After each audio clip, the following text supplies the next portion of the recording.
Hello YouTube, my name is Duoplex, and I'm here to show you some tips and tricks in Valheim that will help you improve your gameplay. I have 150 hours in game and just beat the final boss. So without further ado, let's get into the video. Okay, so for tip number 1 here, I'm going to be teaching you how to do perfect leveling. So say you've got a slope and you want to have a nice level area on this small slope here, right? First you try to find wherever you want the level of your house to be or whatever you're gonna put here, and you're gonna start making like a circle around you with the hoe. Now you'll notice that this little gray part has developed here, right? Instead of a normal like green slope. So what you're gonna do there is, you're gonna want to have a workbench nearby for this, obviously. Instead of pointing directly, or instead of like raising all the way from the bottom up, you're gonna point just slightly under this edge, right about here, and then you're gonna do this, and this will create a perfect level. And from there you can go back up and level it out as you desire. Now this works to any extent. For instance, this current mega base that I have here, I leveled out the entire area so that this entire thing is nice and level. So as you can see, there's this cool sheer cliff here. Alright, so for my second tip here, let's say you want to go on like a metal run or something, right? For instance, you want to go and get a bunch of copper from the forest. Or even better, you want to get some silver up from the mountain. Well, what you would usually do is you take your cart and you'd go all the way over and carry it with you, place it down, get your resources, put them inside, and then carry it all the way back, right? Well, say you don't want to carry the cart up the mountain, right? You can actually break the cart, right? Don't worry, you'll get all the resources back. See that? And then what you can do later is bring a little bit of extra wood with you, like a workbench or something, wherever you're going. You can replace it literally anywhere you want it. You could even put it in some stupid spots where it shouldn't go, like up on top of buildings and stuff. And it's a nifty way, if your friends don't know about that, to kind of confuse them, make them think, how'd that get there, right? Alright, so for tip number 3, this dips a bit more into the unethical side. Say you've got something that can't go through a portal, right? For instance, this black metal scrap. As you can see, I can't go through the portal, right? But this house happens to be very, very far away from my main base, and I have no way to get that metal all the way over there without having to make a really long trip with a boat. Well, what you can do is keep this on your character, right? Now you're gonna log out and then have a separate world. You don't need to make any real progress on this world. All you need to do is build a chest. You go into this world, put it into this chest, log back out, then you'll log back into your world. Now you'll see I can go through this portal now.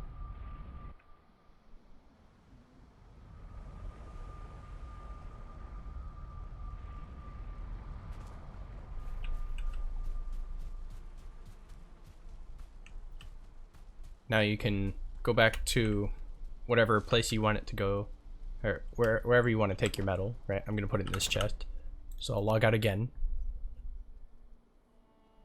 Keep in mind this process is a bit tedious, but it's less tedious than going all the way back by ship. You'll log back into your transport world. Open up this chest, pull that back out, log back out.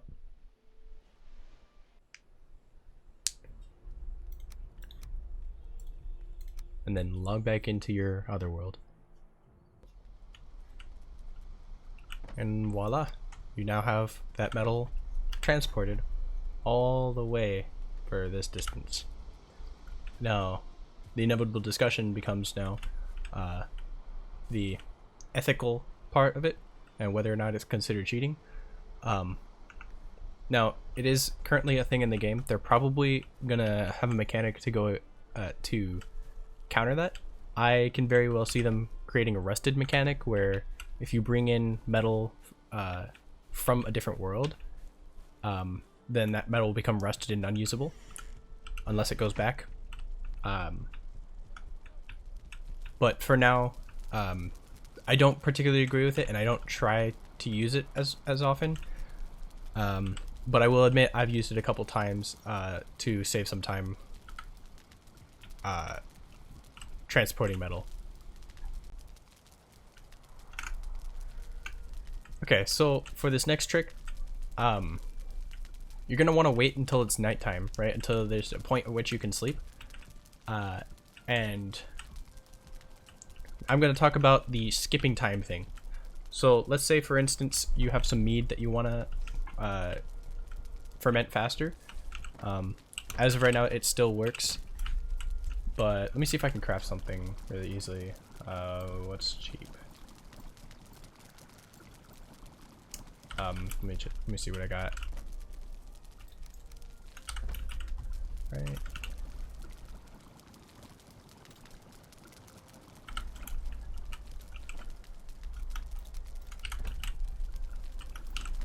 Okay, so let's say I make this tasty mead. Now I'm just gonna throw this in. As you can see, that's fermenting.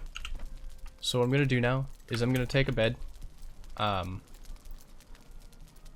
furniture, and I'm gonna place it right next to the fermenter.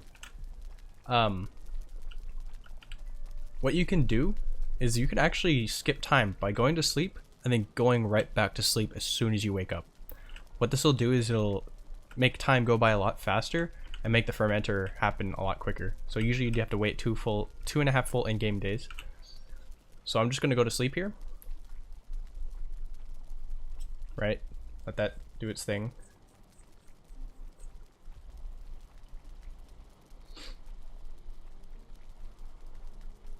And I'm gonna go right back to sleep.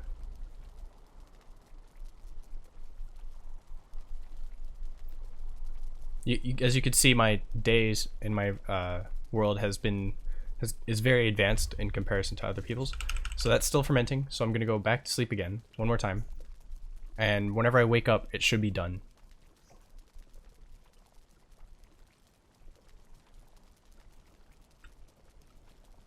All right, there it is. Now you see that took no time at all. This works for also crops, but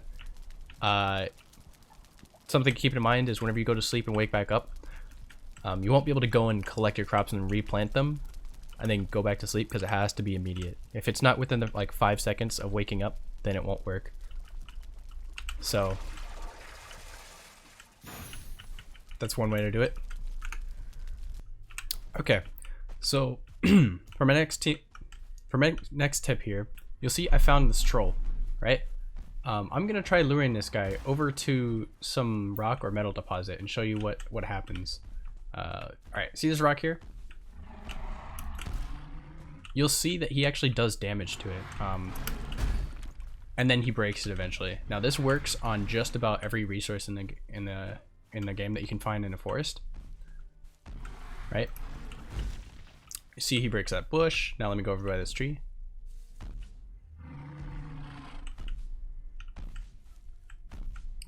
Now this is a bit more one of the well-known mechanics that everyone uses, but it's still useful nonetheless because it means that you don't have to use your pickaxe or your axe or any of your tools or anything, and it's actually super easy to dodge his attacks. All you need to do is hold right click and then press space in whatever direction, and then just do that right before he hits. And the invincibility frame window is super huge, so there's no issues in doing that. You shouldn't really die. You could probably do this actually really early game and then skip some progression and get copper before you get a pickaxe. And in that way you could probably skip the first boss. Alright, so for this next tip, we're going to talk about stone and wood storage. So let's say you've got a bunch of stone that you want in like the stack form, right? like you want it actually physically in the world, and you don't want it in chests for whatever reason.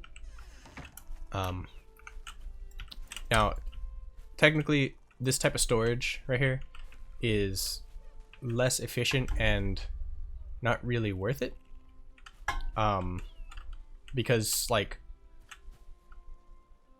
there's no reason to not have it in a chest, because you can always make more chests and it's not like it's super cheap. But let's say you really want it out for whatever reason, just because you want your build to look nicer or something. What you can do is, instead of placing them like this, right, where they don't touch and then you can't place any more, you'll break this one again, sorry, and then you're gonna click this one, don't move your mouse very much, and then just move it over like a couple pixels, and you can keep doing that. So as you can see, there's 3 of them just stacked up right here.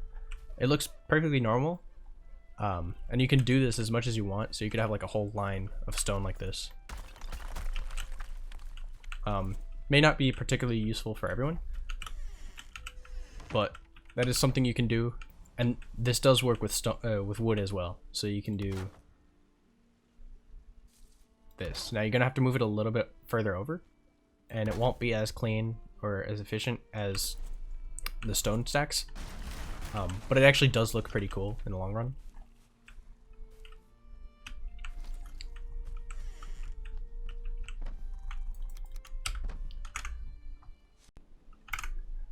Alright, so for the next tip, the Antler Pickaxe is actually super powerful in comparison to the Iron Pickaxe. Now, while the Iron Pickaxe does have more mining power and it does have more durability, well, technically it actually doesn't have more durability, but once you upgrade it, it's definitely the best pickaxe in the game. Say you're early game and you don't have one yet, or you're just starting to get iron. What you should do is you should bring your bronze pickaxe to the swamp, but you should also bring an iron pickaxe, because what you can do is you could go into a crypt, get the iron, come out, and say your bronze pickaxe is close to breaking. You place it on a workbench, and then you're gonna want to make this sort of structure right here, just nice little rectangle. Get some 26-degree roofs right here. You could actually do the corner roofs if you want it to look nice, like that. Break your workbench, and then hold on. Oh, you might need to level it out a little bit sometimes. And then you could place it into that little thing, and now you could use it. Oh, that's ugly. Whoops.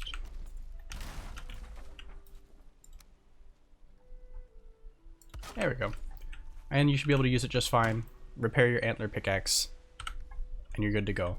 It's nice, quick, easy, and it allows you to keep mining iron for as long as you need, so you could take it back to your boat and do what you need to do. Alright, and so for the final tip, I'm going to explain how the comfort system works. So you'll notice that while I'm standing here, I only get 16 comfort. Now, the reason for this is kind of complex, so let me explain it real quick. Alright, so there's a lot of different things that you're going to need to increase your comfort level, right? As the hearth, the brazier, I've got a throne up there. You're going to need bed, one of each type of rug, so I've got the wolf, lux, deer. You're gonna need a banner, and then you're gonna need a table and chair and stuff. Well, when it comes to chairs and beds, it's kind of complicated, because what counts towards the chair comfort level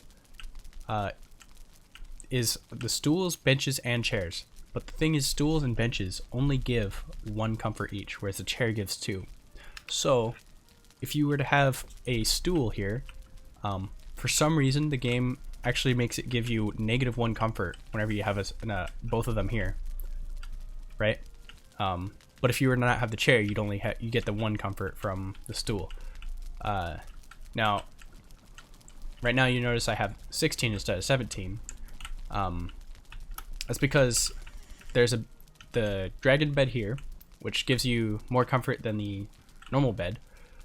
But the normal bed is here, so it's actually bringing it down. So what I need to do is I need to break this bed and then stand back in this spot. And now it's back up to 17.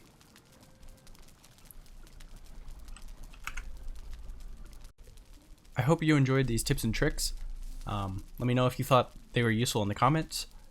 Don't forget to leave a like and subscribe, and let me know if you guys want a part 2 or a base 2 or anything like that. Until then, peace!